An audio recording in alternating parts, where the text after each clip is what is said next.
Hello everyone. DNS पे already मैं एक वीडियो बना चुका हूँ, आप मेरा प्रीवियस वीडियो देख सकते हैं। बेसिक कंसेप्ट मैंने आपको क्लियर कर दिए थे, डीएनएस क्या है, इसका क्या यूज है एंड सो ऑन, सब मैंने आपको बहुत अच्छे से बताया था। आज के लेक्चर में प्रीवियस लेक्चर जहाँ से छोड़ा था ना, वहीं से अपना आज का लेक्चर स्टार्ट करेंगे हम लोग, ठीक है। और आज के लेक्चर में हम लोग देखेंगे डीएनएस इन द इंटरनेट, ठीक है। डीएनएस इंटरनेट में कैसे नजर आता है। देखो भाई, आपको लगेगा कि सर डीएनएस इंटरनेट में तो यूज होता है, तो हम ये टॉपिक क्यों देख रहे हैं। मैं सिर्फ आपको यहाँ पे ये समझाना चाह रहा हूँ, जो हमने बेसिक कंसेप्ट पढ़े थे डीएनएस के, क्या था भाई। नेम नेम होगा हमारे पास, है ना, क्योंकि ह्यूमन ब्रेन जो है वो नाम ज्यादा याद रखता है।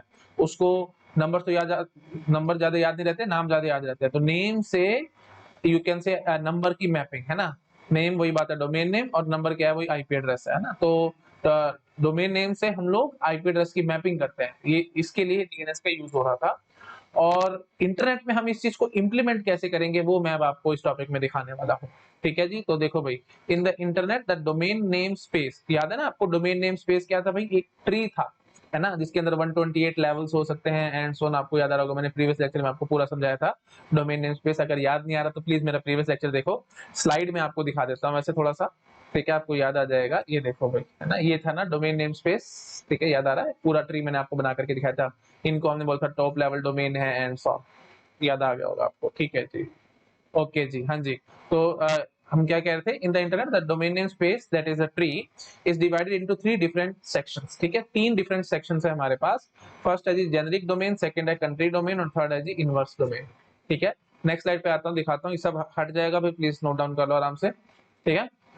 नेक्स्ट स्लाइड पे आ रहा हूँ मैं, तो अब इनके बारे में मैं आपको समझाऊंगा भाई। नेक्स्ट लेवल पर नेक्स्ट पेज पे हमारे पास फिगर है, इससे हम लोग समझेंगे। देखो भाई, 3 मैंने बताया ना, है ना, एक है इनवर्स डोमेन, एक जेनेरिक डोमेन, और एक कंट्री डोमेन, ठीक है जी। तो ये जो ऊपर है हमने दिखाया ना, ये अरपा, ORG, कॉम, EDU, इन, US, UK, ये सब के सब, इनको हम क्या कहते हैं जी, टॉप लेवल डोमेन, ठीक है, TLD, टॉप लेवल डोमेन, ठीक है जी।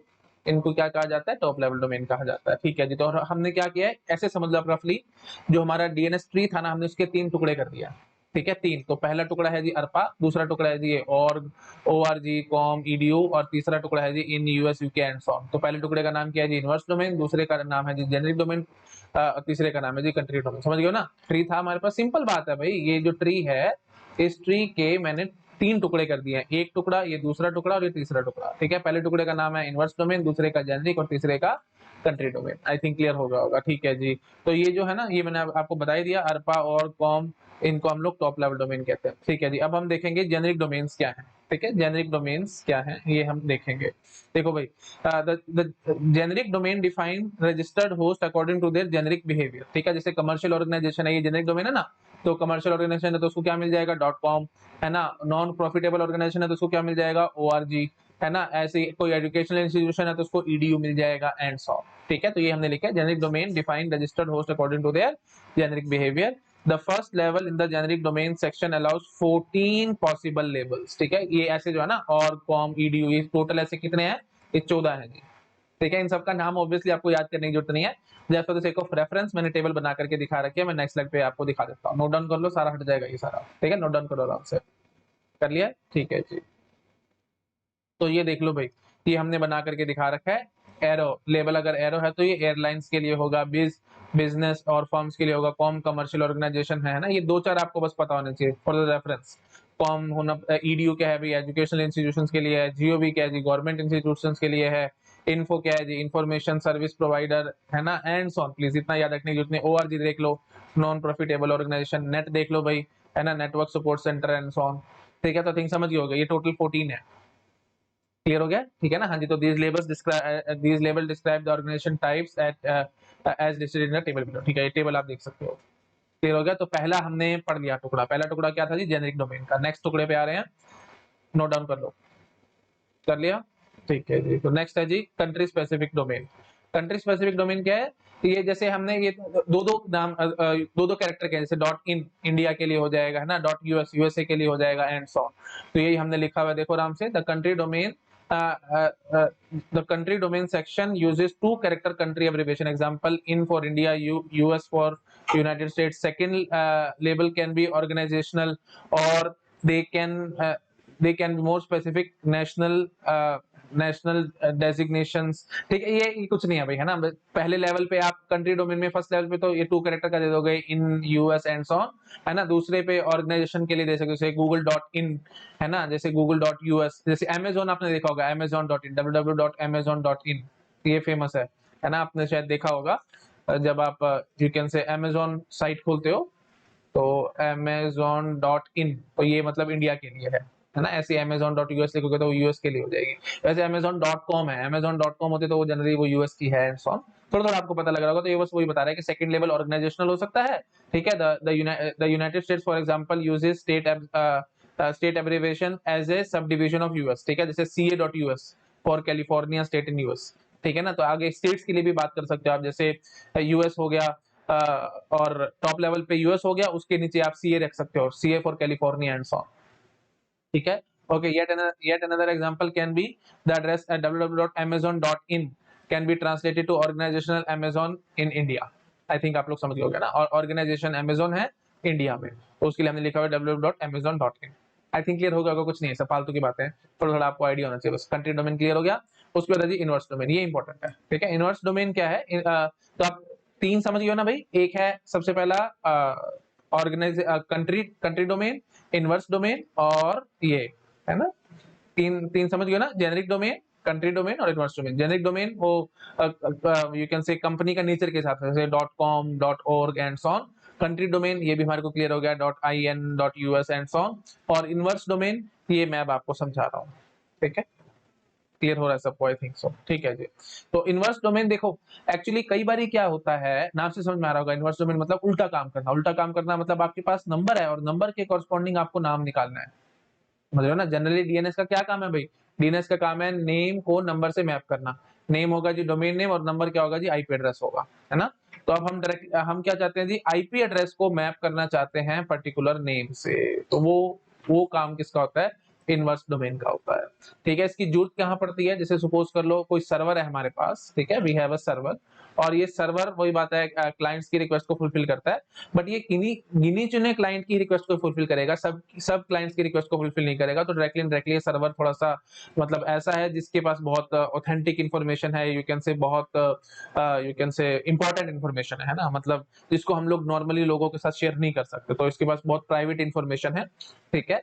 तो ये सबके साथ शेयर नहीं करेगा, ठीक है। तो फिर जो भी इस सर्वर के लिस्ट में होंगे ना, जो भी क्लाइंट्स के नाम इसके पास होंगे, सिर्फ वही क्लाइंट्स होंगे जो कि इस सर्वर से कनेक्शन बना सकते हैं और इन्फॉर्मेशन को एक्सेस कर सकते हैं, ठीक है। तो आई थिंक समझ पा रहे हो, सीक्रेट इन्फॉर्मेशन है, बहुत प्राइवेट इन्फॉर्मेशन है इसके पास, जो कि सबके साथ ही शेयर नहीं कर सकता, ठीक है जी। तो फिर क्या होगा, जो भी इस सर्वर के पास एक लिस्ट होगी, है ना। लिस्ट में क्या होगा, क्लाइंट्स के नेम होंगे, जिसको आप बोल सकते हो डोमेन नेम, ठीक है। इस लिस्ट में क्या है जी, domain name of clients, domain name of clients, जो कि इसके साथ यू कैन से कनेक्शन बना सकते हैं और इंफॉर्मेशन ले सकते हैं इससे।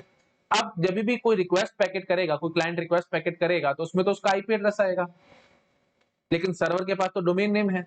तो फिर अब इस सर्वर को क्या करना है भाई, आईपी एड्रेस को डोमेन नेम से मैप करना है, क्योंकि अगर इसने मैपिंग कर ली तब ये देख लेगा ना, आईपी एड्रेस आया इसके पास, जो भी क्लाइंट ने रिक्वेस्ट पैकेट करा उसमें क्लाइंट का आईपी एड्रेस आ गया। अब आईपी एड्रेस तो आ गया, लेकिन सर्वर को डोमेन नेम तो नहीं पता ना। तो फिर इस सर्वर को एक रिक्वेस्ट पैकेट करना पड़ेगा, जिसमें वो उल्टा काम करना चाह रहा है। आईपी एड्रेस इसके पास है और उसके कॉरस्पॉन्डिंग डोमेन नेम देखना चाह रहा है। अगर जो भी डोमेन नेम की रिप्लाई आएगी सर्वर से, तो वो डोमेन नेम अगर इस लिस्ट में हुआ, फिर तो ये इसके साथ कनेक्शन बनाएगा, तो नहीं बनाएगा।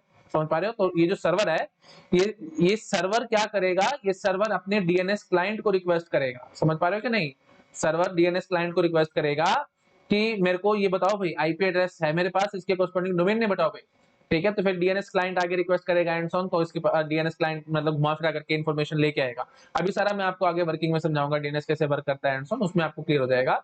तो मेन बात क्या है, जो डीएनएस नॉर्मल जो सर्वर है, आप समझ गए होंगे आई थिंक मैं क्या करने की कोशिश कर रहा हूँ, ठीक है। प्लीज जस्ट टू समराइज, मैं फटाफट एक बार और बोल देता हूँ। सर्वर के पास एक लिस्ट है क्लाइंट्स की, और ये इसमें क्या है भी, डोमेन नेम है क्लाइंट्स का, ठीक है। अब ये इसके पास कोई प्राइवेट इन्फॉर्मेशन है, ये सिर्फ और सिर्फ गिने चुने क्लाइंट्स के साथ शेयर कर सकता है, सबके साथ ये इन्फॉर्मेशन शेयर नहीं कर सकता। अब क्लाइंट अगर इस सर्वर के साथ कनेक्शन बनाएगा, तो सर्वर को तो आईपी एड्रेस पता रहेगा क्लाइंट का, है ना, डोमेन नेम तो नहीं पता लगेगा। तो अब ये जो सर्वर होगा ये क्या करेगा, ये अपने डीएनएस क्लाइंट को रिक्वेस्ट करेगा। यू कैन से ये जो सर्वर प्रोसेस है जिस भी मशीन के अंदर इंस्टॉल्ड होगा वो क्या करेगा, वो ये सर्वर रिक्वेस्ट करेगा डीएनएस क्लाइंट को, और डीएनएस क्लाइंट आगे यू कैन से ये रिवर्स वाला काम करके देगा, ठीक है, आईपी से डोमेन नेम, और फिर फाइनली ये सर्वर देख लेगा कि अच्छा जी डोमेन नेम हमारा लिस्ट में है, तो ठीक है जी ये इस क्लाइंट को रिप्लाई करेगा, नहीं तो नहीं करेगा। तो ये कुछ डायरेक्टली इनडायरेक्टली कुछ ऐसी सिचुएशंस होती हैं जहाँ पे हमारे को यूज करना पड़ जाता है। तो ये एक सिचुएशन का एग्जांपल मैंने आपको दे दिया, पॉइंट्स में मैंने लिखा है, सारा फटाफट से आपको पढ़ के सुना देता हूँ।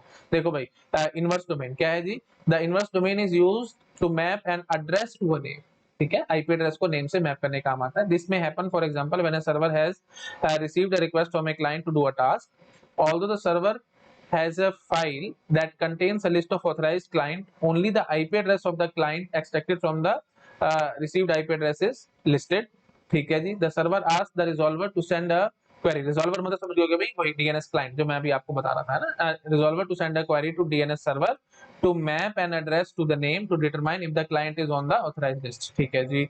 This type of query is called inverse और pointer query, ये बात ध्यान रखना भाई। इस तरह की क्वेरी का ये नाम भी पूछा जा सकता है कि किस तरह की क्वेरी कर जाती है भाई इनवर्स डोमेन के लिए। यू कैन से अगर आप जनरली तो डीएनएस का काम होता है डोमेन नेम से आईपी एड्रेस पता लगाना, लेकिन अगर आप आईपी एड्रेस से डोमेन नेम पता लगाना चाहते हो, उल्टा काम करना चाहते हो, तो उसके लिए किस तरह की क्वेरी कर जाती है, उसके लिए हम यूज करते हैं जी पॉइंटर क्वेरी का। प्लीज ध्यान रखना, छोटे छोटे एमएसक्यू में छोटे छोटे पॉइंट्स बनते हैं सारे, मल्टी सेलेक्ट क्वेश्चन में या सिंपल एमएसक्यू भी, मतलब सिंपल क्वेश्चन भी आ सकता है गेट एग्जाम में, आपको ध्यान रखना है पॉइंटर क्वेरी होती है ये, ठीक है। तो this type of query is called inverse और पॉइंटर क्वेरी।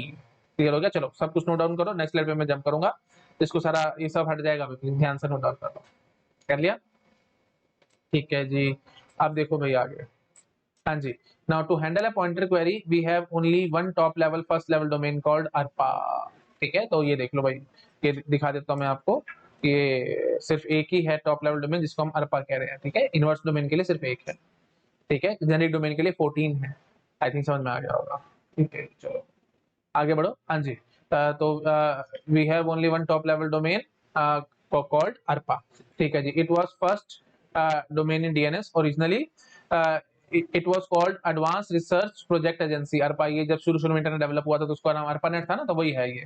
तो originally it was known as advance research project agency, but now it is called as address and routing parameter area.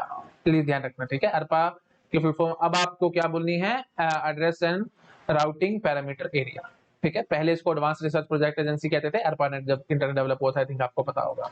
हाँ जी, at the second level two domains are used for inverse mapping in ADDR and आईपी6, ठीक है। इन ADDR और आईपी6 ये दो हैं जी second level domain, ठीक है। तो इन एडीडीआर फॉर IPv4 है और IP6 is for IPv6, I think समझ गए होंगे आप लोग।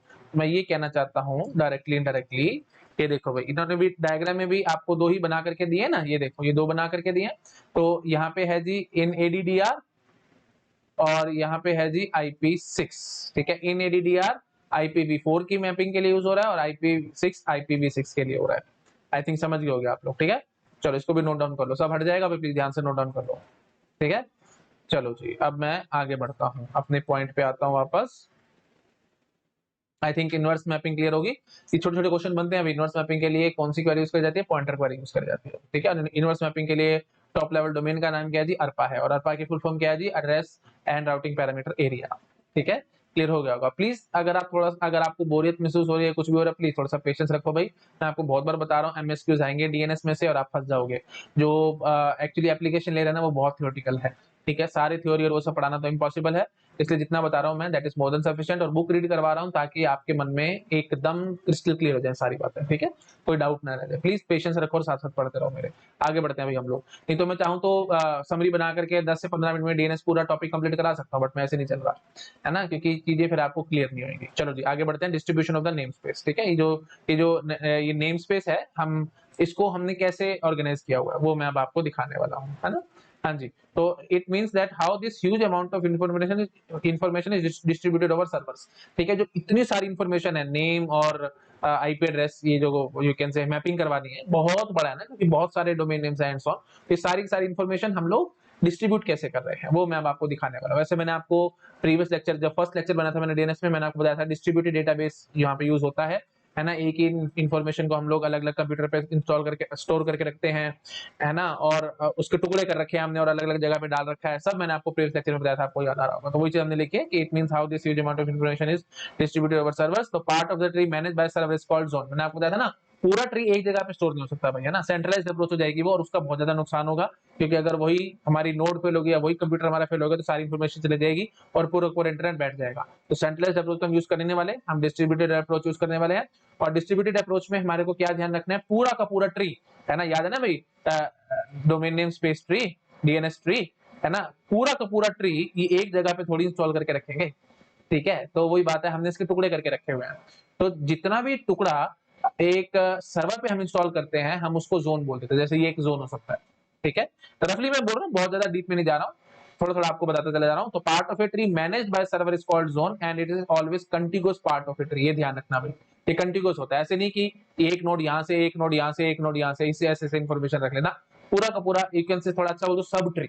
सब ट्री आई थिंक आप लोग समझते हैं, डेटा सेट एल्गोरिथम आपने पढ़ा है तो, है ना, तो वो सब ट्री स्टोर करके रखता है, तो उस सब ट्री को हम लोग जोन कह सकते हैं, ठीक है। तो प्लीज ध्यान रखना, part of a tree managed by server, ठीक है। अब ये नहीं कि पूरा का पूरा ट्री ये स्टोरी कर रहा हो, ऐसा भी हो सकता है ना, कि जैसे सपोज कर लो, चलो इतना इतना मैं एग्जांपल लेता हूँ, ठीक है। तो ये ऐसी कुछ पार्ट है ट्री का, तो मैं कहता हूँ कि ये सारा कुछ तो स्टोर हो रहा है, let me use a different colour, या चलो मैं अलग से डायग्राम बना देता हूँ, ठीक है। ये देखो भाई, जैसे सपोज करो, हाँ, ऐसे हम लोग समझ लेते हैं कुछ कुछ, ये ट्री है हमारे पास कुछ, ठीक है। तो मैं क्या कहता हूँ, लेट अस सपोज इतना पार्ट जो है ये तो पूरा सर्वर पे हमने स्टोर किया ही हुआ है, और ये वाला जो पार्ट है ये हमने स्टोर नहीं किया, तो हमने ना ये जो टॉप लेवल, ये जो डोमेन, ये जो यू कैन से नोड है ना, हमने इसका एड्रेस रख लिया अपने पास, ठीक है। तो अब ये जो पार्ट है, सपोज कर लो ये जो पूरा पार्ट है, ये पूरा पार्ट किसी और सर्वर पे इंस्टॉल्ड है, ठीक है। मतलब ये जो ट्री का पूरा पार्ट है, ये एक्चुअली क्या हो रहा है आप समझ रहे हो, ये सब क्या है एक्चुअली, ये हमने ट्री बनाया ही क्यों, पहली बात तो ये समझो आप लोग, है ना, ये सब ये जो डीएनएस ट्री है एंड सो, ये सब हम लोग क्यों बना रहे हैं, है ना, नेम स्पेस ट्री एंड सो। देखो एक्चुअली आप रफली ऐसे समझ लो, बी प्लस ट्री टाइप है सारा कुछ, ठीक है। अगर आपने डीबीएमएस वगैरह में से पढ़ा हुआ तो आपको पता होगा B plus tree and so, तो बी प्लस ट्री टाइप आप समझ लो। तो बी प्लस ट्री में आपको पता है नोड्स होती है ना, और जो लीफ नोड्स होती है ना, वो सिर्फ होल्ड करके रखती हैं यू कैन से पॉइंटर्स, है ना, बाकी तो सब एग्जैक्ट डेटा जो होता है वो लीफ नोड में होता है, आई थिंक आपको पता होगा ना। तो जो लीफ नोड होगा वो उसके अंदर एक पॉइंटर होगा जो कि डेटाबेस को पॉइंट करेगा, ठीक है। तो यही थोड़ा थोड़ा रफली मैं आपको समझा रहा हूँ, बहुत डीप में नहीं जा रहा हूँ। तो जो डोमेन नेम जो डेटाबेस है ना, डीएनएस का जो डेटाबेस है, उसमें क्या होता होगा आप समझ पा रहे हो, उसमें होता होगा जी डोमेन नेम और उसके कॉरस्पॉन्डिंग आईपी एड्रेस, रफली। पूरा डीप में मैं नहीं जा रहा हूँ, just to save the time, मैं सिर्फ आपको रफली समझाने की कोशिश कर रहा हूँ। डेटाबेस में जो डेटाबेस होगा उसमें क्या होगा जी, डोमेन नेम और उसके कॉरस्पॉन्डिंग आईपी एड्रेस। जैसे www.google.com ये डोमेन नेम होगा और उसके कॉरस्पॉन्डिंग आईपी एड्रेस जो भी उसको भरना होगा एंड सो ऑन। तो domain name IP address, domain name IP address, ऐसे रफली एक 2 कॉलम्स की एक टेबल होगी जिसको हम लोग डोमेन डीएनएस डेटाबेस कह सकते हैं, ठीक है जी। तो ये अब जो जो लास्ट लेवल होगा ना भाई, है ना, वहां पे हमने एक यू कैन से पॉइंटर रखा हुआ होगा जो कि इस डेटाबेस को पॉइंट करता होगा, इंडेक्सिंग, है ना। तो बी प्लस टी वाली टाइप से हमने इंडेक्सिंग कर रखी है। अब जैसे थोड़ा सा मैं आपको एग्जांपल दे देता हूँ, ठीक है, थोड़ा सा आपको क्लियर हो जाएगा यहाँ पे हम एग्जैक्टली क्या कर रहे हैं। ये देखो, जैसे हम सपोज करो ये हो गया जी रूट सर्वर, ठीक है। रूट सर्वर के नीचे ये टॉप लेवल डोमेन कॉम, ठीक है, जिसको हम डॉट कॉम कह देते हैं, तो कॉम लिख देता हूँ मैं इसको, कॉम। अच्छा जी, और इसके नीचे होगी जी गूगल, गूगल ऑर्गेनाइजेशन, और इसके नीचे होगा जी www, ठीक है। तो ये इस नोड का डोमेन नेम क्या हो जाएगा, www.google.com, और ये रूट था तो इसका वही बात है, डॉट आएगा। आई थिंक याद आ रहा होगा, मैंने आपको सब बता रखा है प्लीज, है ना। अच्छा जी, अब ये जो नोड है ना, इस नोड के अंदर मैं एक पॉइंटर रख सकता हूँ, ठीक है। तो पॉइंटर टू द डेटाबेस, और यहाँ पे सपोज कर लो ये पहली एंट्री है हमारी www.google.com की, तो यहाँ पे एड्रेस होगा, वो एड्रेस यू कैन से इसको यहाँ पे ये पॉइंट कर रहा होगा, तो यहाँ पे आप एक पॉइंटर स्टोर करके रख सकते हो, ठीक है, pointer to the database which contain the entry www.google.com, ठीक है। तो वही बात है, आप सर्चिंग वर्चिंग थोड़ा सा आसान करने के लिए हमने ये you can say DNS tree type से बना रखा है, ठीक है। तो domain name space tree and so on, ये सिर्फ इसलिए बनाया ताकि हम लोग जो इतना बड़ा डेटाबेस है उसके अंदर एंट्री सर्च करने में थोड़ी सी आसानी रहे हमारे को, है ना। हम लोग यहाँ तक पहुंच जाएंगे, www तक पहुंच जाएंगे और उसके बाद फिर यहाँ पे www के साथ यहाँ पे हमारे पास एक पॉइंटर होगा और वो पॉइंटर पॉइंट कर रहा होगा डेटाबेस को जिसके अंदर ये एंट्री होगी www.google.com और उसके corresponding IP एड्रेस। ठीक है, तो IP एड्रेस फिर हम रिप्लाई कर देंगे एंड सो। थोड़ा थोड़ा ऊपर ऊपर से बता रहा हूँ ताकि आपको थोड़ा सा क्लियर हो जाए। ठीक है जी, तो अब देखो, अब मैं यहाँ पे आपको जोन वाली बात ये समझाने की कोशिश कर रहा था, है ना। अब वापस अपनी बात पे आते हैं, समझ गए ना क्या क्या हो रहा है यहाँ पे। तो ये यू कैन से जो लीफ नोड्स है ना, बस leaf nodes contain the pointers, ठीक है, क्योंकि लीफ नोड भी एग्जैक्टली डोमेन नेम होगा, है ना। जैसे ठीक है, मैं बहुत ज्यादा नहीं बोल रहा हूँ, आपको थोड़ा थोड़ा क्लियर हो रहा होगा, हल्का हल्का, बस ज्यादा इतना घुसने की जरूरत नहीं है। जितना मैं बता रहा हूँ वैसे इतनी भी नीड नहीं है, थोड़ा थोड़ा मैं मतलब डीप में घुसने की कोशिश कर रहा हूँ, मैं अपने आप को कंट्रोल नहीं कर पा रहा हूँ, थोड़ा थोड़ा बता रहा हूँ ताकि एक यू कैन से इमेज, रफ इमेज आपके माइंड में बन जाए।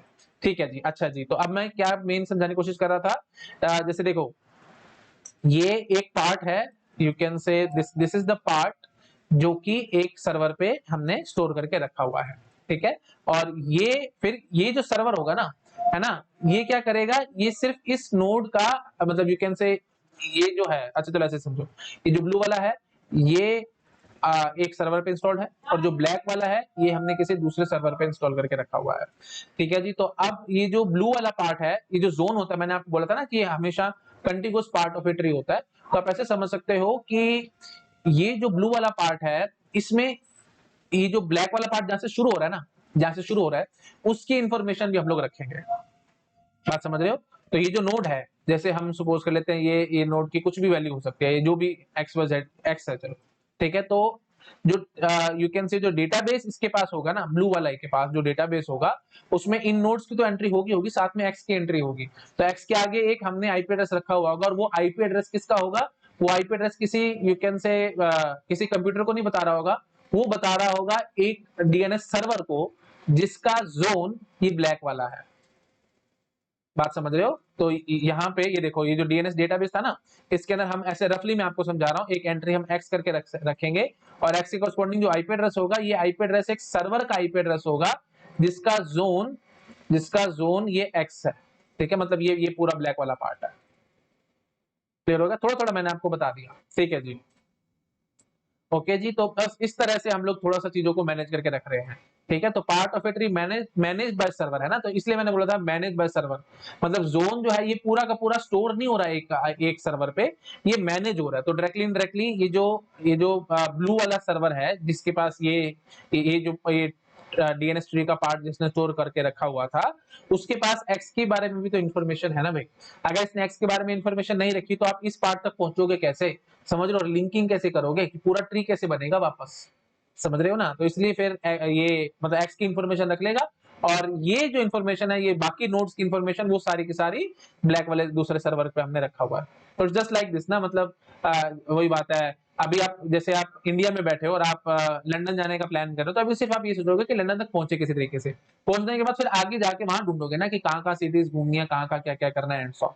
तो वही बात है ना। जैसे मैंने आपको जब मैं आपको आईपी एड्रेसिंग पढ़ा था, मैंने वहां पे भी आपके साथ डिस्कस किया था कि हम साइज ऑफ जो आईपी एड्रेस की टेबल यू कैन से जो टेबल स्टोर करता है राउटर, है ना, दैट इज आईपी एड्रेस की जो टेबल होती है, हम उसका साइज कम से कम रखना चाहते हैं ना। तो आईपी एड्रेस की टेबल को कम से कम रखने के लिए हमने ज्योग्राफिकल राउटिंग करके दिखाई थी। मैंने आपको बताया था कि जैसे हम बोल देंगे कि ये यू कैन से 120.x.y.z, है ना, ये हमारे पास ये वाला जो आईपी एड्रेस होगा ये इंडिया के पैकेट का होगा एंड सो। ठीक है, तो वही वही कहानी है, तो इंडिया तक पैकेट पहुंच जाएगा। तो बाकी सारे जो वर्ल्ड में जो राउटर्स होंगे, है ना, वो इंडिया के लिए सिर्फ एक एंट्री करके रखेंगे, है ना, बाकी एंट्रीज नहीं करेंगे। तो जब इंडिया के पास आएगा पैकेट तो फिर आगे आगे हम लोग पैकेट को भेजेंगे एंड सो। तो बिल्कुल वही कहानी है भाई, है ना। तो पूरा का पूरा अगर आपने एक पूरा मतलब यू कैन से पूरा ट्री एक सर्वर पे रखा तो उसका बड़ा नुकसान होगा। तो छोटे छोटा पार्ट कर करके हम लोग सर्वर पे रखते हैं। ठीक है, तो एक छोटा सा टुकड़ा आपने सर्वर पे रख लिया और फिर जो बचा हुआ टुकड़ा होगा ना, उसका यू कैन से जो रूट होगी ना, जो भी ट्री की रूट होगी, आप उसकी इंफॉर्मेशन रख लो अपने पास। ठीक है, ताकि आपके पास अगर इंफॉर्मेशन नहीं है तो फिर आप किसी के पास भेज सको, है ना, मतलब यू कैन से लिंकिंग प्रॉपर हो सके, नहीं तो लिंकिंग नहीं हो पाएगी। अब आधा टुकड़ा कहीं डाल दिया, आधा टुकड़ा कहीं डाल दिया, तो फिर पता कैसे लगेगा कौन सा टुकड़ा कौन से टुकड़े के साथ लिंक है, समझ रहे हो कि नहीं? जैसे ये एक टुकड़ा हो गया, ये एक पे रख लिया, ये एक टुकड़ा होगा, ये एक पे रख लिया, है ना? अब ये जो पार्ट था ये इसके नीचे लग रहा है, ये इसके साथ लग रहा है, ये इसके ऊपर आएगा, एंड सो वो लिंकिंग कैसे होगी वो नहीं कर पाओगे आप लोग, ठीक है? तो इसलिए फिर इन्फॉर्मेशन हम थोड़ी थोड़ी रखते हैं सारी। क्लियर हो गया? ठीक है जी। तो part of a tree manage by server is called its zone, ठीक है? तो जो जोन है, जो ट्री का टुकड़ा जो सर्वर मैनेज कर रहा है उसको हम लोग जोन कह देते हैं, ठीक है? ओके जी। And it is always continuous part of a tree, है ना? ये हमेशा कंटिन्यूअस रहता है, ऐसे नहीं कि कहीं से कुछ उठा लिया कहीं से कुछ उठा लिया, and so on. I think मैंने काफी देर लगाई है आपको समझाने में और आपको क्लियर हो गया होगा एग्जैक्टली जोन क्या है, एंड सो ऑन। ठीक है जी, ओके जी। ठीक है, मैं बहुत डीप में नहीं जा रहा हूँ, मैं सिर्फ आपको इन्फॉर्मेशन देता चला जा रहा हूँ, ठीक है? तो जितना भी ट्री का टुकड़ा जो सर्वर मैनेज कर रहा है that is known as zone, बस, ठीक है? Okay, now we have not stored this information at one place. ये I think मैं आपको पहले ही बता चुका हूँ. We have not stored this entire information at one place to avoid single point of failure and responding requests from all over the world places heavy load on the system. I think समझ गए होगे, मैंने अभी आपको बताया था, ठीक है जी। अब हम देखेंगे जी टाइप्स ऑफ सर्वर, ठीक है? तो हमारे पास दो तरह के सर्वर होते हैं, एक होता है नॉन ऑथोरिटेटिव और एक होता है ऑथोरिटेटिव सर्वर, ठीक है? तो नॉन ऑथोरिटेटिव का मतलब क्या है? जिसके पास कोई डीएनएस डेटाबेस नहीं है। कोई डीएनएस नाम से समझो ना, नॉन ऑथोरिटेटिव। नॉन ऑथोरिटेटिव मतलब जिसके पास कोई अथॉरिटी नहीं है इन द सेंस, मतलब उसके पास कोई डीएनएस डेटाबेस है ही नहीं। मतलब ये हमने लिखा है, it has no DNS database, that is no entry for IP address and name of for any organization. मतलब ये जो डेटाबेस मैंने आपको दिखाया था, डीएनएस डेटाबेस, इस तरह का कोई डेटाबेस नहीं है अगर सर्वर के पास, तो हम उसको बोलते हैं नॉन ऑथोरिटेटिव, ठीक है? तो नॉन ऑथोरिटेटिव में क्या है भाई? कोई ऑर्गेनाइजेशन का नेम और उसका आईपी एड्रेस ऐसा कॉम्बिनेशन इसके पास कुछ स्टोर नहीं है। तो फिर नॉन ऑथोरिटेटिव सर्वर है ही क्यों हमारे पास? ये सिर्फ और सिर्फ अथॉरिटेटिव सर्वर्स का लोड कम करने के लिए होते हैं, ठीक है? मतलब सारा लोड उनके ऊपर ना है, थोड़ा सा लोड ये अपने ऊपर ले लें, ये इसके लिए होते हैं। और भी अभी मैं आपको आगे दिखाऊंगा इनके एग्जांपल्स एंड सो ऑन, है ना? और नॉन ऑथोरिटेटिव सर्वर को हम लोग कैशे ओनली सर्वर भी कहते हैं। नेक्स्ट लाइन, नेक्स्ट पेज पे मैंने लिखा है, पहले चलो फिर ठीक है, पहले आप इसको नोट डाउन करो, ठीक है? सारा हट जाएगा, नोट डाउन कर लो, ठीक है? बढ़ रहा हूं मैं आगे। हाँ जी, तो इसको हम लोग, ये देखो मैंने लिखा भी हुआ है, it is also known as cache only server because to service any query they use their cache और ask the other server the same query or refer DNS client to some other server, ठीक है जी? तो जो cache ये non authoritative server है उनको हम लोग कैशे ओनली सर्वर भी कहते हैं, क्योंकि ये जो भी यू कैन से मैपिंग होगी ना, उस मैपिंग को वो टेम्परेरीली अपनी कैश के अंदर स्टोर करके रख सकते हैं, ठीक है? और ask other servers the same query, ये किसी दूसरे सर्वर से भी सेम क्वेरी कर सकते हैं। और ये किसी और जो डीएनएस क्लाइंट है जिन्होंने इनको क्वेरी किया है वो रेफर भी कर सकते हैं किसी और के पास, भाई मेरे को नहीं पता, आप इससे पूछ लो, समझ रहे हो? अभी आगे मैंने आपको वर्किंग समझानी है डीएनएस की, वहां पे थोड़ा सा और क्लियर हो जाएगा आपको यहाँ पे ये सब क्या हो रहा है, बट आपको बेसिक आइडिया लग गया होगा, ठीक है? तो जो नॉन ऑथोरिटेटिव सर्वर होते हैं इनको हम लोग कैशे ओनली सर्वर भी कहते हैं। पहली बात तो क्या है, नॉन ऑथोरिटेटिव कहने का मतलब क्या है? इनके पास कोई डीएनएस डेटाबेस नहीं है, मतलब ऑर्गेनाइजेशन का डोमेन नेम और उसके कॉरस्पॉन्डिंग आईपी एड्रेस ऐसा कुछ नहीं है इनके पास, ठीक है जी? और इनको हम लोग कैशे ओनली सर्वर भी कहते हैं, क्योंकि ये जो भी मतलब यू कैन से किसी डीएनएस क्लाइंट ने क्वेरी करी, ठीक है? ऐसे समझ लो आप, ये हमारा कोई डीएनएस क्लाइंट है, ठीक है?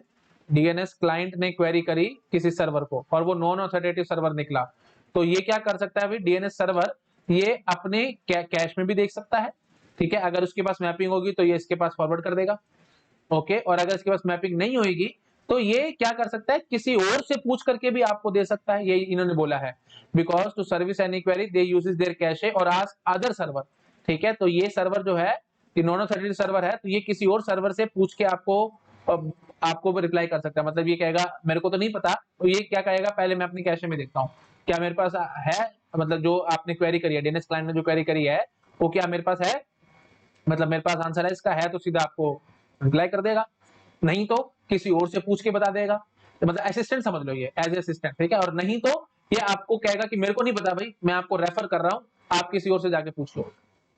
तो इस तरह के काम कौन करता है? Non authoritative server.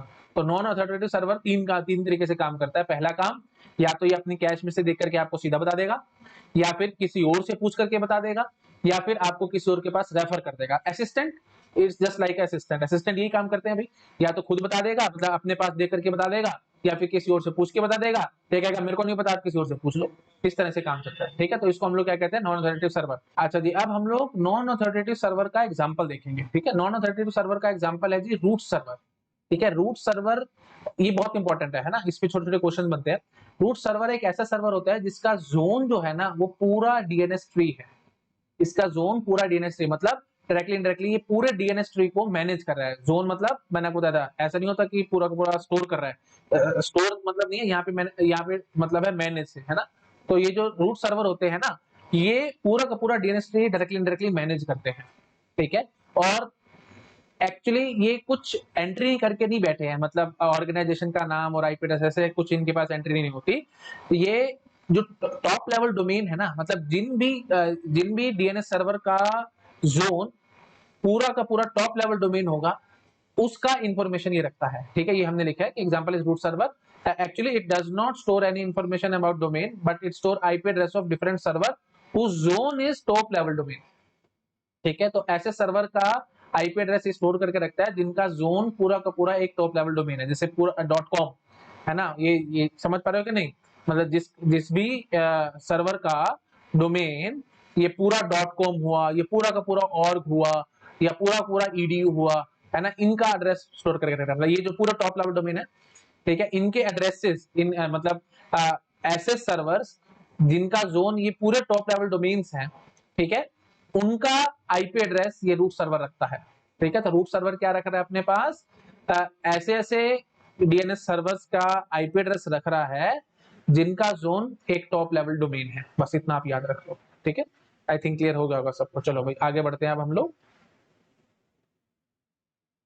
हाँ जी, क्लियर हो गया सब लोगों को। तो रूट सर्वर क्या है भाई, एग्जाम्पल, हाँ, actually it does not store any information about domain but it store the IP address of different servers whose zone is top level domain. Clear हो गया होगा।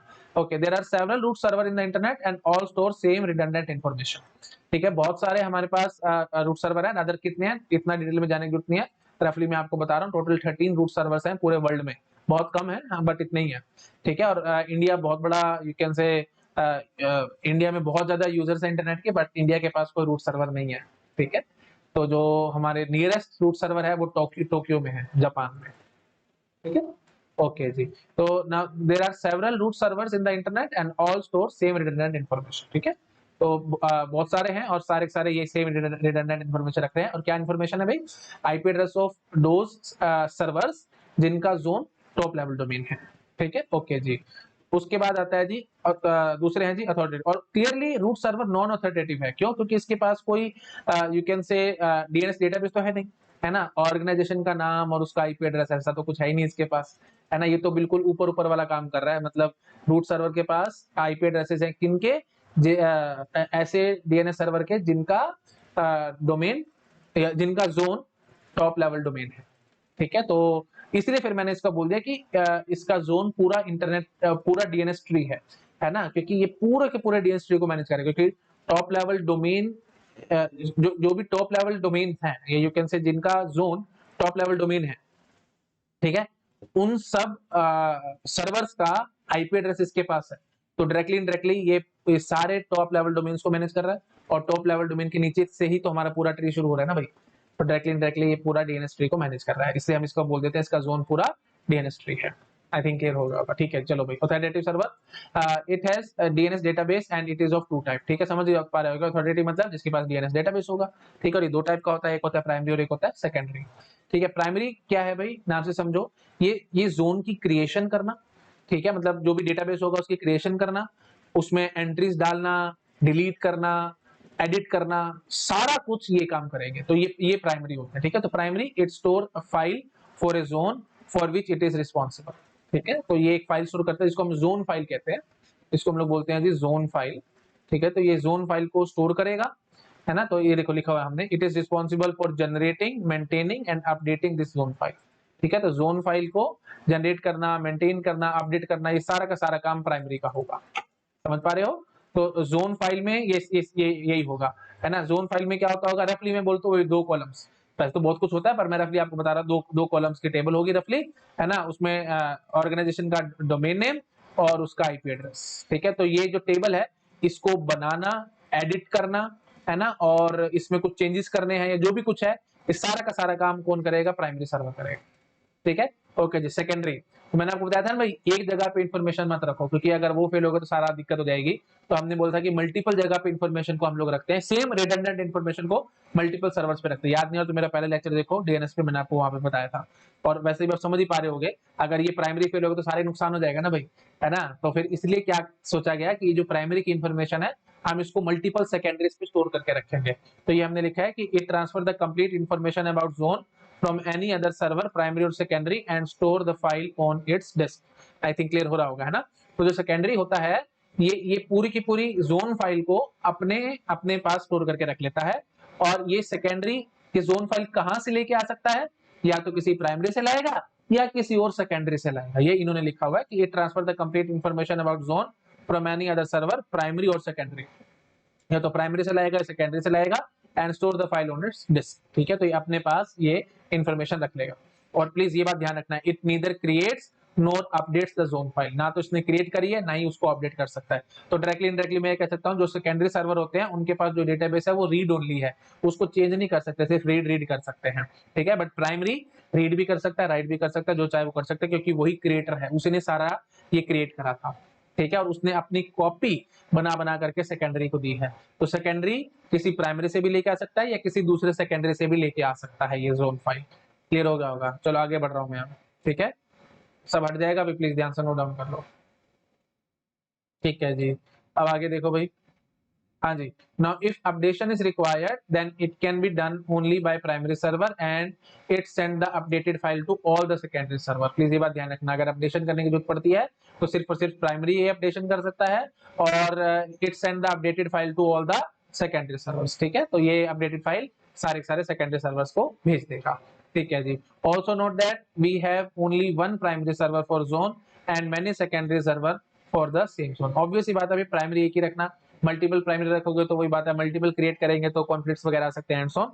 तो इसलिए एक जोन फाइल को एक प्राइमरी सर्वर पे ही स्टोर करके रखा जाता है, और उसकी मल्टीपल कॉपीज हम लोग सेकेंडरी पे रखेंगे। तो एक प्राइमरी होगा और मल्टीपल सेकेंडरी होंगे। ठीक है, ओके। तो ऑल्सो नोट दैट, हाँ, तो फॉर ए जोन, ठीक है, किसी जोन के लिए एक प्राइमरी होगा बट मल्टीपल सेकेंडरीज होंगे। ठीक है, now when the secondary download information from the primary, it is called zone transfer.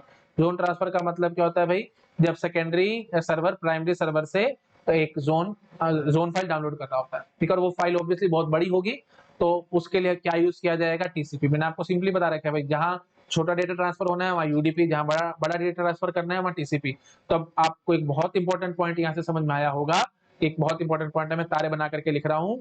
जो डीएनएस है, डोमेन नेम सिस्टम, मैंने आपको बताया था वो यूडीपी यूज करता है ना, क्योंकि हम लोगों को उस टाइम पता नहीं था। हम लोगों को तो सिर्फ इतना पता था कि भाई हमारे को क्वेरी करनी है और रिप्लाई चाहिए, है ना। ऑर्गेनाइजेशन का आईपी एड्रेस चाहिए, तो उसके लिए हम लोग नॉर्मल क्वेरी कर रहे हैं एंड सो ऑन। तो ऑब्वियस सी बात है, छोटी सी इंफॉर्मेशन है तो यूडीपी हैंडल कर लेगा। लेकिन जब ये जोन ट्रांसफर वगैरह चल रहे होते हैं तो वो भी तो डीएनएस का ही पार्ट है, तो उस केस में टीसीपी यूज होता है। तो प्लीज ध्यान रखना है भाई, डीएनएस यूडीपी और टीसीपी दोनों का यूज करता है। यूडीपी कब यूज करता है, जब नॉर्मल हम क्वेरीज कर रहे हैं, मतलब हमारे को आईपी एड्रेस चाहिए, है ना, डोमेन नेम हमने लिखा है और उसके कोरस्पॉन्डिंग आईपी एड्रेस चाहिए, तो उसके लिए हम लोग यूडीपी यूज करेंगे। लेकिन जब ये जोन ट्रांसफर वगैरह की कहानी चलेगी, बहुत बड़ा बड़ा फाइल्स ट्रांसफर हो रहे होंगे, तब टीसीपी यूज होगा। आई थिंक क्लियर होगा अगर सबको मैं क्या कहने की कोशिश कर रहा हूँ। ठीक है जी, चलो इतना रखते हैं इस लेक्चर में। वर्किंग ऑफ डीएनएस ये सब मैं आपको नेक्स्ट लेक्चर में आराम से क्लियर करूंगा। ठीक है, चलो भाई सब नोट डाउन कर लो, बाकी बातें नेक्स्ट लेक्चर में करेंगे। Okay, thank you so much, bye bye. Hello everyone, अगर आप लोगों को मेरा काम पसंद आ रहा है तो प्लीज वीडियोस को लाइक करते रहा करो, अपने फ्रेंड्स के साथ शेयर करते रहा करो, और अगर आप मेरे को फाइनेंशियली हेल्प करना चाहते हैं तो यूपीआई आईडी आपको डिस्क्रिप्शन में मिल जाएगी। आप जो अमाउंट चाहे वो डोनेट कर सकते हो, मैं आपसे कभी भी मुंह से कुछ नहीं मांगूंगा। जो आपको अच्छा लगता है आप मुझे वो डोनेट कर सकते हो। और आपको मैं बता देता हूँ, एक एक वीडियो बनाने में बहुत मेहनत लगती है भाई। ऑन एन एवरेज अगर मैं 1 घंटे की रिकॉर्डिंग कर रहा हूँ तो मुझे 3 से 4 घंटे लग जाते हैं, और मैं डेली बेसिस पे आपके लिए 3 घंटे के अराउंड रिकॉर्डिंग कर रहा हूँ। मतलब 2 से 3 लेक्चर मैं रोज डाल रहा हूँ, तो ऑन एन एवरेज में 12 से 13 घंटे काम कर रहा हूँ। मॉर्निंग में सुबह उठता हूँ, आई थिंक 8 o'clock के अराउंड, और उसके बाद से ही मेरा पूरा दिन स्टार्ट होता है, और लगभग मैं रात को 11 बजे तक काम करता हूँ। ठीक है, तो पूरा दिन मैं आप लोगों के लिए डिवोट कर रहा हूँ। अगर आपको अच्छा लग रहा है मेरा काम तो प्लीज मुझे सपोर्ट करो। ठीक है, okay, thank you so much, bye bye.